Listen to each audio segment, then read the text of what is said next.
Hey guys, welcome back to my channel. My name is Alex and today I am sharing with you guys the third part of my IVF journey with diminished ovarian reserve / POI. If you haven't seen parts 1 or 2, make sure you go ahead and watch those. I will link them here above. At the end of part 2, where we left off, we were going to take a break from IVF for a month because my ovaries were a little bit shut down after the stress of that first cycle. During that break, I started thinking about reproductive immunology and just wanting to turn over every stone and look under every rock to make sure we're looking at everything and really finding the reason why I'm not getting pregnant. Because if you guys didn't know, with diminished ovarian reserve or POI, if you are ovulating regularly, you should still be able to get pregnant.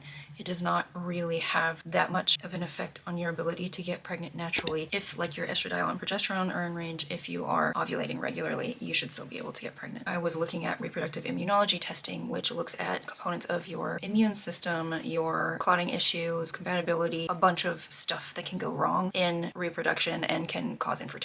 So I basically went to Pregmune, which is the gold standard for reproductive immunology testing in the United States, and I got the list of all of their tests that they perform. And I took that list to my functional medicine doctor and I asked her to prescribe as many of the tests that she could through my lab, through LabCorp, which is in my insurance. And so I went and I did all of those tests that I could do. There's also a lot that I was not able to do, like the compatibility testing, the NK cell activity, and I believe also there's a few others that I was not able to do. I was able to do a lot of them. In the next clip, I talk about this and my follow-up with my doctor, who is Dr. Murphy at Rejuvenating Fertility Center in New York City. Welcome back to another IVF vlog. We are gearing up to do our next IVF cycle and my stomach is in my throat.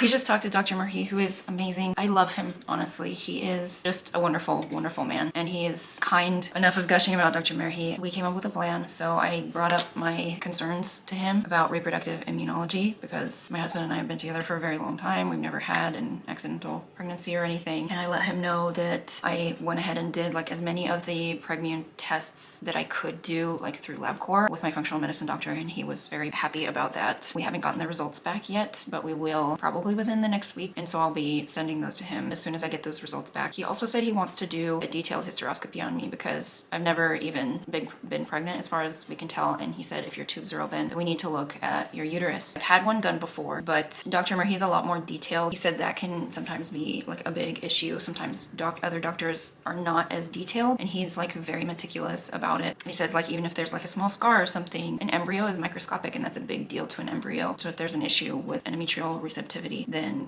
he can potentially fix that. So we're gonna do that, and then he wants to also do a broad immune protocol. He wants to do an immune protocol to kind of cover a wide range of potential immunological issues with the transfer. That's what we're planning to do. So we're gonna plan to go to New York. We'll do the hysteroscopy with an egg retrieval, and depending on what happens with that, we'll either freeze whatever we get, or if there's nothing wrong with my uterus, then we can proceed with a fresh transfer. Also, he wants me to start birth control now because I've been having this issue of producing a dominant follicle really early in my cycle, and we're going to be able to halt the early production of the dominant follicle, and then we'll be able to start the cycle from there. And God willing, that my FSH is low, which I don't know if that's going to happen. I hope that my FSH will be low. If it's low enough, then we can use letrozole or Clomid to try and stimulate and get some extra follicles. I'm really hoping that that's going to be what happens, but we'll see. So that's the update. I'm feeling really good about this because I didn't want to just go into another IVF cycle without doing everything that we can to try and make this successful. We cannot do IVF indeterminately. This is after we do this cycle. If it's not successful, I don't know if we're going to be able to do another one. I don't know when we're going to be able to do another one. If we can, it is what it is at the moment. So that's our plan, and I'll keep you guys posted with whatever happens next. I also just feel God, my stomach is in my throat because it's always IVF. Everything is always so last minute. There's no way to get around the stress of that. So I need to meditate today, and I am going to do that later. Morning, guys. We are starting a new IVF cycle. I just finished 10 days of birth control to try to halt the dominant follicle developing so early in my cycle. So I just went and did blood work, and now I have to drive to North Orange County, really far away, to go and get my ultrasound done. I am tired. It's early, but we're feeling, honestly, we're not feeling great. I have been stressing out about the money, about the financing. I'm hoping that everything works out with that. I've just been not sleeping very well for the past 3 days, been waking up with anxiety, so let's hope that that goes away. Anyway, I'm gonna go and drive to my ultrasound now. Okay, I just came out of my ultrasound. I'm so freaking tired. God. I haven't been able to drink much coffee because I've been trying not to fill my bladder up. Now I can have the coffee. It's a good little to-go cup because it's ceramic on the inside and stainless steel, so it doesn't have any plastic. I love this. I will link it if I can, if it's still available. The lady who does the ultrasound, she's very smart, she's very on top of it and everything, but she like announces everything as it's happening, and I really don't want that, but she has to because she has someone taking notes in the back, so it's like I can't ask her to not do it, but I would really rather not be apprised to everything that's happening. I don't know why. It's just like when I'm there in the room, I don't really want, I don't know. It's something about being there in the room. It's like triggering to me. Anyway, I can read the report afterwards now. We'll see what happens with the results. I will get all the results later today. Morning, guys. I just put some contact lens eye drops in. I'm not crying. I just got monitoring done this morning. I can't remember what I told you guys, if I've told you guys. Basically, I had my consult with Dr. Murphy. I started birth control. I was on that for 10 days. I went and got monitoring. My LH and my FSH were high, even though they shouldn't have been. So they extended me for another 10 days on birth control, and now I'm getting monitoring done again, so we'll see how my LH and FSH are and see. And there was nothing going on in my ovaries either, and I think it's because I took too much progesterone the cycle before, so I oversuppressed my ovaries, basically. That's everything, and we'll see what happens today. I have no idea what's gonna happen. I have no idea at all, so I will keep you guys posted. So I got my blood test results back and the ultrasound results back, and thankfully my LH came down from 33 to 10. My FSH came down from like 20 something, 24 down to 4, and my estradiol is at 172. That means there's something going on in my ovaries that there shouldn't be, because after being on birth control for 20 days it should have suppressed things more, but it didn't. So my body essentially broke through the birth control. I've stopped taking it now, but obviously I am close to ovulation. My ultrasound showed my right ovary is totally quiet, not doing anything, but the left ovary had a dominant follicle and was much larger. So there's stuff going on in my left ovary. They don't know. They couldn't identify it as a follicle. They said it was a simple cyst. So I don't know if there is an egg in there or if it's just a cyst. RFC called me and they told me they wanted me to trigger yesterday and go ahead and do an egg retrieval. I was like, no. My immediate reaction was no. No, I don't want to do that because I want more than one egg. If I'm going to spend over $20,000 on IVF, I want to get more than one egg, you know? And I definitely want at least one. So I told them no, because we're spending so much money. Our preference is to get more than one egg. I realized that that might not be possible with my body. And I realize that my body has been very difficult to work with, but this is what we want. I told them also that in the past I have responded very well to estrogen priming and then letrozole after, because we did an IUI cycle a couple of years ago, and it started with one small follicle and then ended up with 2 eggs after doing estrogen priming and then letrozole stimulation. So I ended up with 2 dominant follicles that ended up, you know, having 2 eggs in them. I told them that, and hopefully we will be hearing back. I don't know. I was supposed to hear instructions yesterday. I didn't hear instructions. I'm assuming that Dr. Murphy is probably busy. They are just waiting on him to look at all the data and give us a plan going forward. So we will see. Good morning, guys. It is 8:47 in the morning. I am at my place to do monitoring again after the last time, and we found out that my estrogen was already high and I had a dominant follicle or a cyst or something. We're actually not sure if it was a dominant follicle or if it was a cyst, but hoping that that resolved, that there's maybe like a couple of small follicles or a few. We'll see. We'll see what I've got, and I will let you guys know. Last time I left you, I was getting monitoring done. I got the results of that monitoring, and unfortunately we had to cancel the cycle because that dominant follicle that I had last monitoring was still there, but it grew to 24 millimeters. So basically it was still there. It was just about to ovulate. My estradiol was 400, which is freaking fantastic. It's unfortunate that we had to cancel our cycle and that the birth control didn't work, but I had like a fantastic natural ovulation this cycle, so you know, we try naturally, and the plan is to do monitoring when my period comes and to see if I'm already creating a dominant follicle then, or if, you know, we can start fresh this cycle and potentially get more than one egg, because that is our goal, is to get more than one. And then if we do monitoring and my body's already creating a dominant follicle, what we will do is we will do monitoring later on in that cycle to try and catch when my body begins recruiting. So essentially, I'm sure I've said this before, what my body does is it starts recruiting in the luteal phase of the cycle before. And so that's why when I do monitoring on cycle day 3 or 4, I already have a dominant follicle. It's because my body started recruiting already in the luteal phase, which is not normal. I mean, mean, generally what female bodies do is they start recruiting when the period comes. That's when the recruitment starts. But that's not my case. My body doesn't work normally. It works differently. It marches to the beat of its own drum. That's just the way it does things. So especially after a PRP, and this is something that I already used to do sometimes before PRP, and since I got the adipose PRP, it has been exacerbated. It's been doing it way worse. So anyway, that's what's been happening. So let's see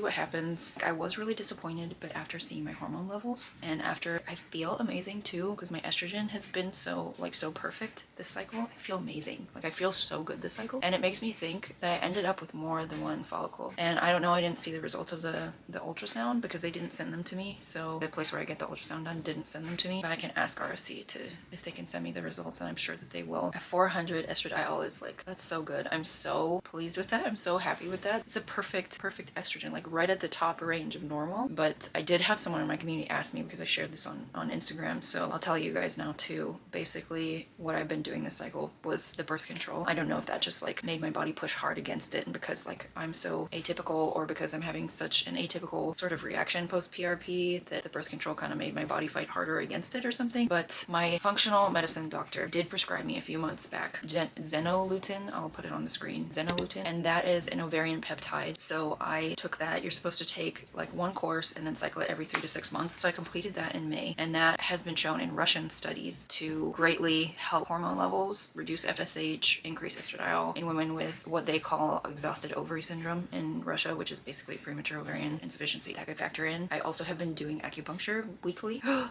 my god, I totally missed my acupuncture appointment. Oh my god, I totally missed my acupuncture appointment this week. Okay, so I have been doing weekly acupuncture. They prescribe me herbs. They prescribe me tortoiseshell and deerhorn formula for 10 days. And then I also added in NAC and PQQ, which are 2 antioxidants, 2 supplements that help with cellular health essentially. And I've been doing red light therapy over my abdomen. And that is pretty much like what I've been doing differently. And also it could be the adipose PRP. Like, I could be getting to the point where doctors say it only lasts 6 to 12 months. I don't generally have typical reactions to things, and it takes my body longer for treatments to work. So it could be that the adipose PRP is just kind of kicking in and things are settling down. So I don't know. That's one of the best estradiols I have ever seen. So after this clip, I did not record anymore. Things started to get really tough after this clip. The next cycle, I got blood tests done, and then I was considered to be in a good enough place to be put on Clomid to get some stimulation going. And unfortunately, my body responded really poorly to Clomid. I have taken in the past letrozole with estrogen priming, and if you don't know what that is, it's giving your body estrogen before you start taking letrozole, which is another ovarian stimulating medication. And that can kind of help your ovaries to react better to the stimulation medication by being given estrogen first. In the past, that's worked well for me. They did not do estrogen priming despite me saying that I responded well to that in the past, and I've responded well to letrozole. They decided to put me on Clomid, and unfortunately we found out that my body just hates Clomid. So essentially my ovaries did not respond to it at all. It didn't completely shut down my ovaries. I still had some stuff going on, but the follicles did not respond to the Clomid that I was taking, and I had to go on it. I believe the first time they put me on it for 5 days, and they extended for a little bit longer after I did touring, and there wasn't much going on. And at that point, I was having all the worst symptoms of Clomid. I was having really bad anxiety. It was making my anxiety worse, and I was very close to having a panic attack, which I've had in the past, and it's terrifying, and I did not want to go there again. So I had that. I had a UTI, and I was having sleep disturbances, and it was just too much. So we decided to take a step back from IVF because I was in a very dark mental place. My body was just basically saying no. I don't want this. And so it felt like we were pushing really hard against my body and against the situation that was just like telling us to take a step back. It just felt like we were trying to force things too much, essentially. So we decided to take a break from fertility treatments, and that was last year, and here we are in March now. We're still taking a break from fertility treatments, and we have actually redirected our focus into another area, which I'm not sharing right now, but I will share with you guys soon. But we've basically done something somewhere else to work on our fertility from another bottleneck that we think's been preventing us from getting pregnant, and we're hoping that that is going to be the answer, and just letting my body be and letting it kind of get back into its own rhythm. So that is currently where we're at with this. So, and then one last thing that I wanted to mention is that our IVF transfer failed, not because of my diminished ovarian reserve or my egg quality or any of that. I actually uploaded a picture of my embryo to ChatGPT, and it told me it noticed something in our embryo that I was not told about. My IVF clinic, and I don't hold that against them, it's just that it was the only embryo embryo we had, and we were going to transfer it anyway. So it still had a chance of being successful. It was just a really small chance of being successful. So that problem that our embryo had, that's sort of the area that we've been addressing lately. So make sure you hit subscribe. I will be sharing about that soon with you guys. And of course, I'm going to continue sharing my journey in vlogs. Thank you guys so much for watching, and I hope to see you in the next one. Bye guys.